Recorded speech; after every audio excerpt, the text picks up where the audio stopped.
સુરેન્દ્રનગરમાં ઈ-કેવાયસી માટે વહેલી સવારથી લાંબી કતાર લાગી ગઈ છે, જ્યાં જનસેવા કેન્દ્ર અને આધાર કાર્ડ કેન્દ્ર પર લોકોની લાગી છે લાંબી કતારો। સિસ્ટમમાં ખામીઓને પગલે ફરી પ્રજા કતારમાં ઊભા રહેવા બની છે મજબૂર। વારંવાર સર્વર ઠપ થઈ જવું અને તેવું જ રટણ કરતા રહેવું અને તેને કારણે આ મોટો પ્રશ્ન સર્જાઈ રહ્યો છે, જેને કારણે સામાન્ય લોકોને હાલાકી પહોંચી રહી છે। અહીં આધાર કાર્ડ અપડેટ ન હોય તો ઈ-કેવાયસી નથી થઈ રહ્યું, ઈ-કેવાયસી નહીં કરાવ્યું હોય તો રાશન કાર્ડમાં મળતા તમામ લાભ પણ બંધ થઈ જશે, જેને કારણે લોકોની મુશ્કેલી પણ વધી છે। આ સમગ્ર મામલે વધુ વિગતે વાત કરવા જોડાઈ રહ્યા છે ટીવી9 સંવાદદાતા સાજિદ બેલીન। સાજિદ, આખરે લોકોને ભારે પરેશાનીનો સામનો કરવો પડી રહ્યો છે। જ્યાં સુધી વાત છે, સર્વર ઠપ થવા પાછળનું કોઈ સ્પષ્ટ કારણ મળી રહ્યું છે અને ક્યાં સુધીમાં આ સમસ્યા હલ થાય તેવું લાગી રહ્યું છે?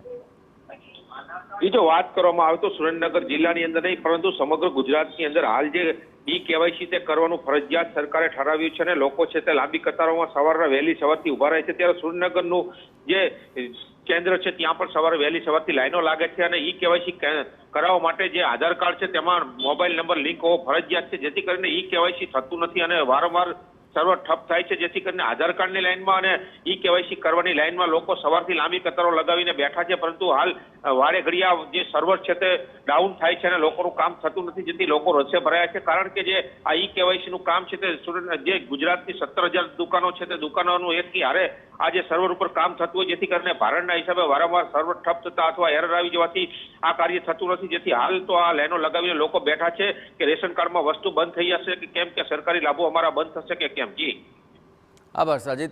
એક તરફ સર્વર ઠપ છે, બીજી તરફ લોકોનું જીવન પણ તેના કારણે ઠપ થઈ રહ્યું છે, કારણ કે રાશન કાર્ડની અંદર મળતા લાભો પણ નહીં મળી શકે જ્યાં સુધી ઈ-કેવાયસી ક્લિયર નહીં હોય।